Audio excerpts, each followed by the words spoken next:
Hey, this is Matt once again. We're about to end the video. This is a paid request, this time for phantasmatt. Thank you so much for that.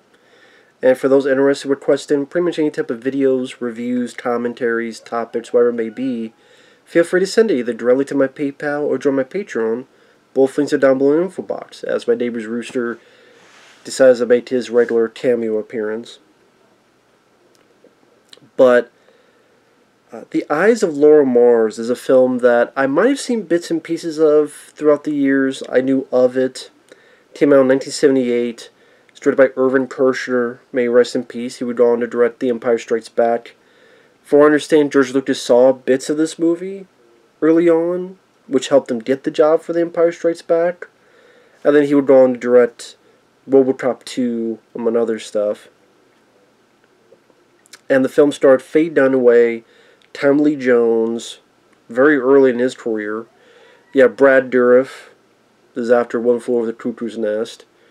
You have Raul Julia, may he rest in peace. He would later be the villain in The Rookie with Clint Eastwood. He was in, what was that movie? Bison and Van Damme Street Fighter. For you, it was an important day in your life. For me, it was Tuesday. Go get my boot, go up river, go kick the son of a bitch's bice's ass so hard. This bicycle wannabe is gonna feel it. That wants to go home, that wants to come with me. Van Damme Street Fighter is a bad movie, but you know what, as years has come, I've kind of learned to enjoy that film for what it is.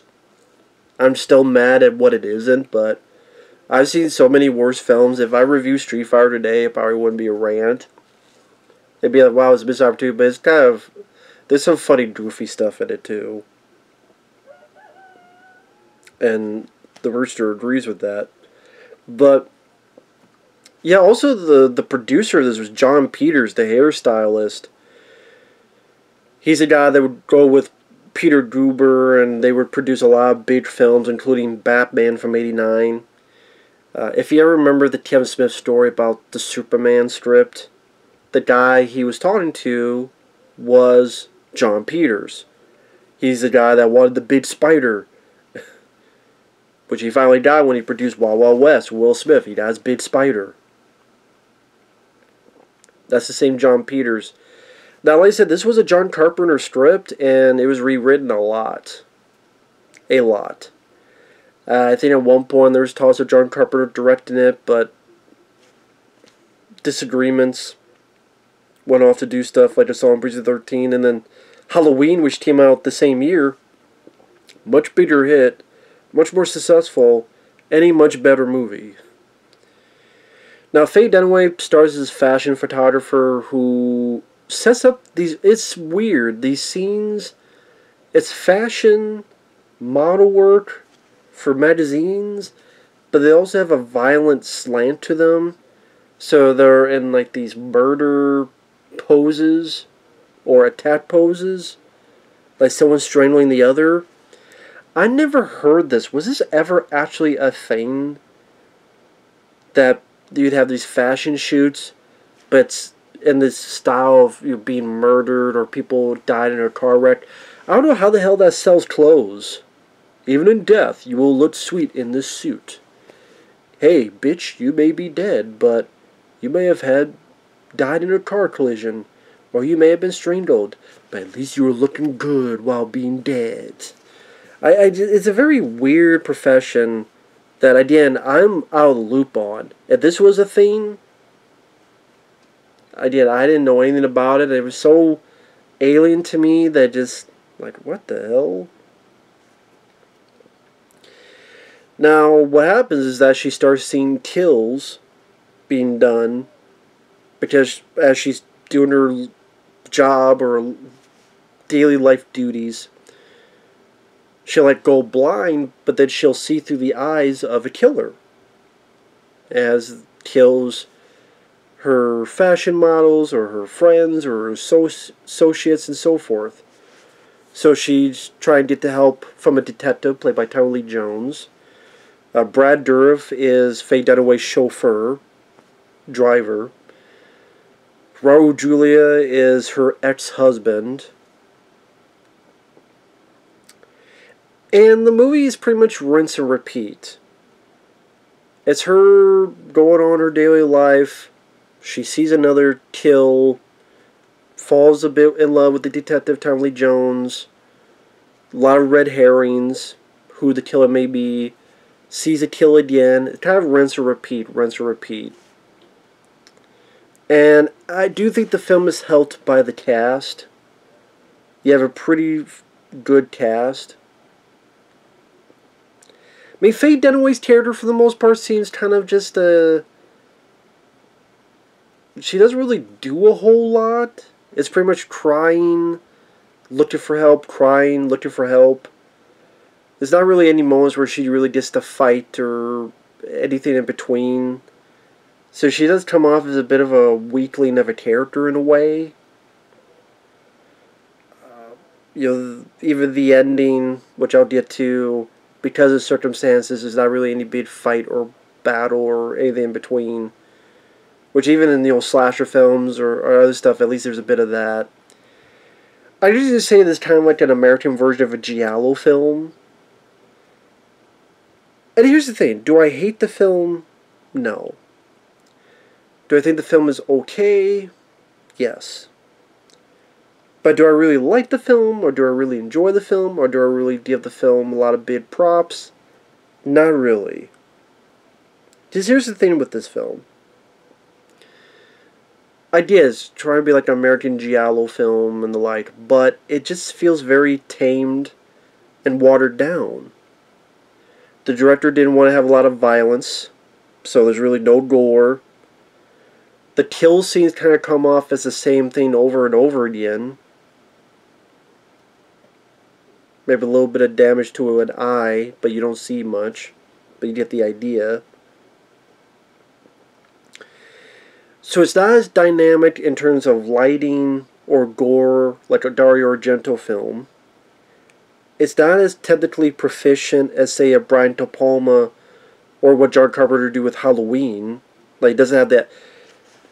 It doesn't have the gore and lighting of Dario Argento. It doesn't have the technical editing prowess, camera work of a Brian De Palma, and it doesn't have the atmosphere that you would get with a John Carpenter, like you would do with Halloween in the same year. So again, I'm not seeing a lot of camera work. I'm not seeing a lot of stuff with editing. Not seeing a lot of stuff with atmosphere. It's not scary. I didn't really find it as suspenseful, and it's.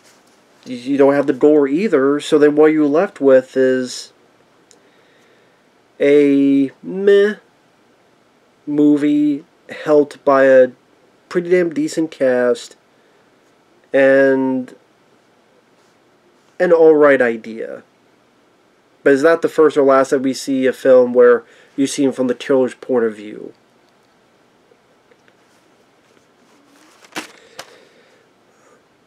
I know the script got rewritten a lot. Like I think the original idea was supposed to be more of a faceless killer.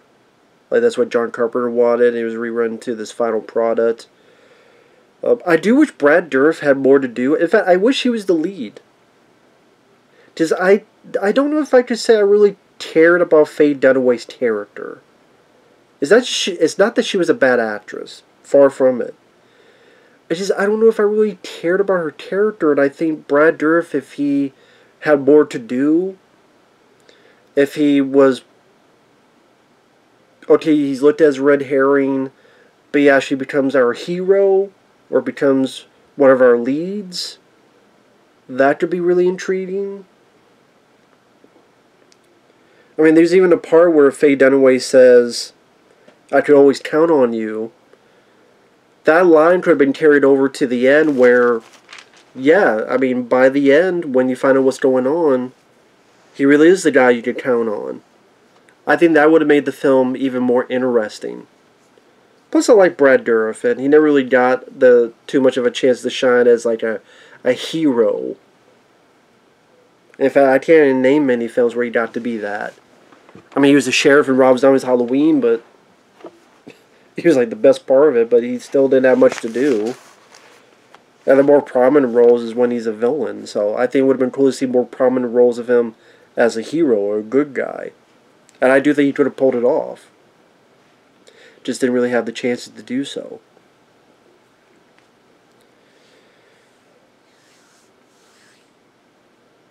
So yeah, she's taking these provocative pictures because I guess if you see a murder, like, I guess you'd use murder to sell deodorant. I mean, this is a very weird idea to me. Like I said, a lot of red herrings.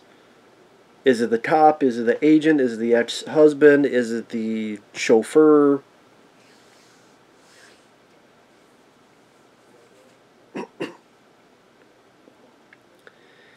And like I said, as the movie's going, it just felt kind of like a rinse and repeat type of theme. What I mean by that is, talking to the cop, talking to Tommy Lee Jones, she sees another murder, talks with them, sees another murder, talks with them, sees another murder. There's one brief bit where she thinks she's going to be attacked, but she gets to safety. And it's kind of the same thing over and over until you get to the end of the film. And it just... I can't really say I got that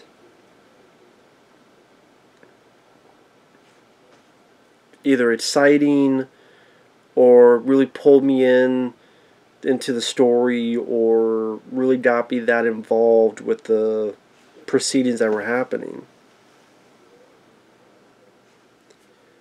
And then when it got to the twist, I knew about it because I had seen bits and pieces of it, so I already knew the ending of the film. And I still think it's a bit like, what? And that's because as they were making the film, they didn't know who the killer was. In fact, like halfway through, for what I remember hearing about it, they didn't know who the killer would be. Because there were rewrites even during the making of the film, and actors told to improv. And I think that hurt the movie because when you don't have a clear direction, you're kind of spinning your wheels. Now, like I said, it's not a bad film because the cast helped. When the murder scenes are shot, it's not like they're badly shot. It's done fine enough. But again, it just doesn't have the Hitchcock De Palma style or the Argento look or the, that type of stuff.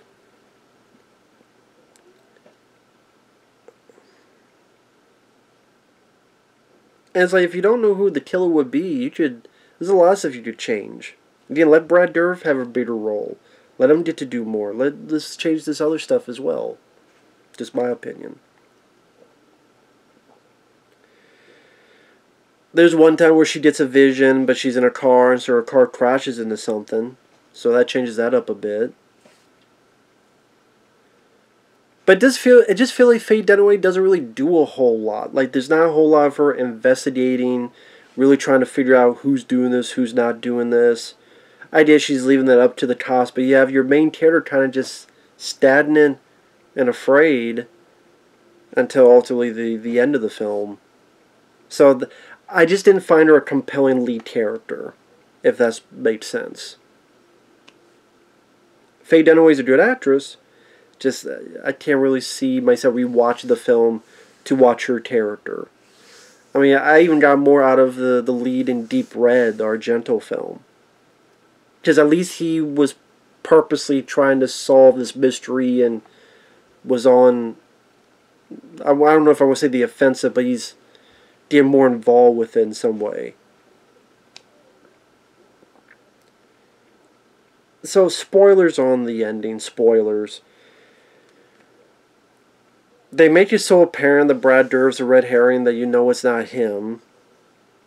And there's a part where he runs from the cops, he gets killed. Then there's a bit where Tommy Lee Jones goes to see Faye Dunaway and the elevator opens up as Raul Julia. But you come to find out that the killer is Tommy Lee Jones, the detective. Why? Because he has a multiple personality disorder. I'm sitting there going, really? Really? Tommy Lee Jones plays the scene very well. And I'm a big Tommy Lee Jones fan. That also helps the movie too, where it's just always great to see Tommy Lee Jones. You know, I loved him in Volcano from 1997, Men in Black, The Hunted, which is finally getting a Blu-ray in the U.S., which is very cool. It's always just great to see Tommy Lee Jones in a role, even early roles. The Park Is Mine, I recommend. That's a film no one really talks about, but The Park Is Mine is pretty good Tommy Lee Jones flick. The Park Is Mine is he plays a Vietnam vet that realizes how crappy Vietnam vets are being treated, so he takes over this park and doesn't want anyone to come in. And this reporter comes in, and then there's the people that want him killed, and they want the reporter killed as well. So Tommy Lee Jones is also a protected reporter. One of the good cops is Yaphet Kotto, I believe it. So yeah, The Park Is Mine is a pretty cool little film. And this is like I think of like the characters, like Road Games. Road Games I thought had characters that are much more interesting to watch. Well, you look at the lead in Road Games with Stacy Keach, who's got his dingo, but it's not really a dingo. His pet. You have him on the road, his observations, his stuff that he says to himself to pass the time, his rapport with Jamie Lee Curtis, the hitchhiker. That to me like was more interesting character-wise. So, like, Faye Dunaway, I never really found her that interesting of a character or, like, anything in between. And then when, at the end, she finds out who Tommy Lee Jones is, she backs up, she says, I love you, Tommy Lee Jones looks, hits the mirror, is able to, I guess, snap out of it. And this is what I mean, Tommy Lee Jones himself, I did like the way he played the scene. I thought that was effective. Where it's like kind of the good personalities out there for a bit going, as if you love me, kill him. And she doesn't want to do it, and she takes the gun over here, and he puts the gun back, makes her kill him in order to save her life. And Tommy Lee Jones is good in that scene. I'll give you that. That's why, you know, I don't think the ending is like a train wreck or a complete utter crap. But, you know, there's no fight, there's no battle. And obviously, if you had a fight or battle, then that scene probably would not make either... would make even less sense, or would be not as effective if he had this big old fight brawl trying to kill her, and then he... But, I mean, that could also be not really. Because his personality is showing how vicious and angry this personality Tommy Lee Jones is. And then when he snaps out of it, and he's fighting himself, and even after all this, she still loves him, doesn't want to do it, even after all this. But he's like, no, you have to do it. If you love me, you gotta kill him. It could be like this intense bit, and then boom. So you still could have had that in there. But instead just come off as, okay, he's bit more quiet than usual, I guess, for this type of movie. So again, where Giallo, it doesn't have the gore violence that some people in Giallo want. It doesn't really have the atmosphere. Like, the music is there. The lighting is there. So it's kind of stuck in the scene where it is, but it isn't. Like, to be honest, a film that was kind of Giallo that I liked more was All American Murder from Vinegar Syndrome. That was like an American Giallo film I liked a lot more. Had a couple bold moments of violence. I did mind the lead guy. Christopher Walken was a lot of fun. Loved the song, out of the darkness, into the light. So I just, for like American Giallo, I'm more into All American Murder than this one. Like, yeah, this one was, it was there. Like I said, I think the cast very much helped in that. I would never see this film again, though. That's just me. I don't think it's a bad film. I don't think it's a terrible film, not in the slightest. You know, if Irvin Kershner did push maybe some of the violence a bit more, Maybe some of the lighting had a bit more rich atmosphere. If they had a script intact, so you had more of a natural flow to it. If Brad Dourif had a bit more, and I think it would have been cool if he got to be the lead or co-lead or hero. Plus, I mean, Brad Dourif versus Tommy Lee Jones. Come on, that's pretty damn cool. Like, the scene they shared together was a nice scene. Like, to have more of that, that'd be really cool. I'd see that. Brad Dourif versus a good guy Brad Dourif versus the same Tommy Lee Jones. I'd be down for that, absolutely. So,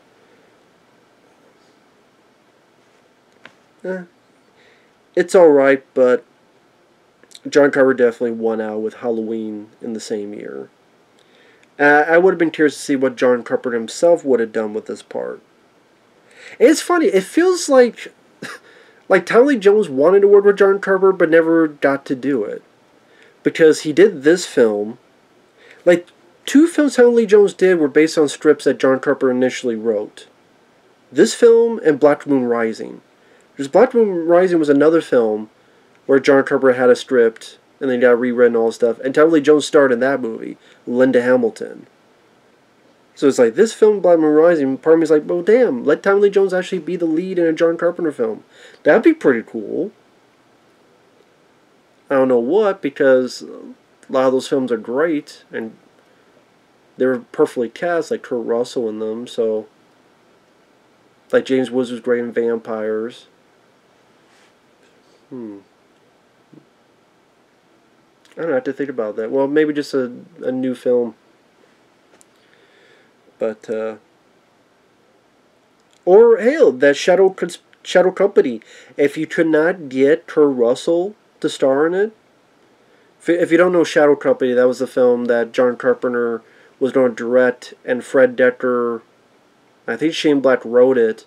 It was about these Vietnam vets that had, it was Vietnam soldiers experimented to be the end-all, be-all battalion in Vietnam, but because of those experiments, and they killed a lot of people, they were successful, but then when they died, they didn't really die.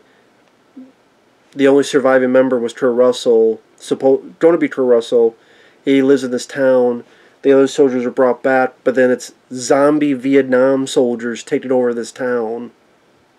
And there's a lot of political stuff you get into as well, but Kurt Russell fighting zombie Vietnam vets with gunplay, written by Shane Black, Fred Decker, like after The Monster Squad, and directed by John Carpenter. One of the films that was never made that should have been. And I was going to say, if you could not get Kurt Russell, Tommy Lee Jones would have been another great choice. Would have been a great choice for that. That'd be really cool. I wish we could have seen that movie. But anyway, sorry. Off tangent. But this one, I mean, watch the trailer. If the trailer interests you, give it a watch. Even though I just gave it away. But, yeah. There's much worse movies out there. But there's also much better movies out there. So that's why I'm kind of in between on it. So, with that said, thanks for watching. We'll see you guys later. Bye-bye.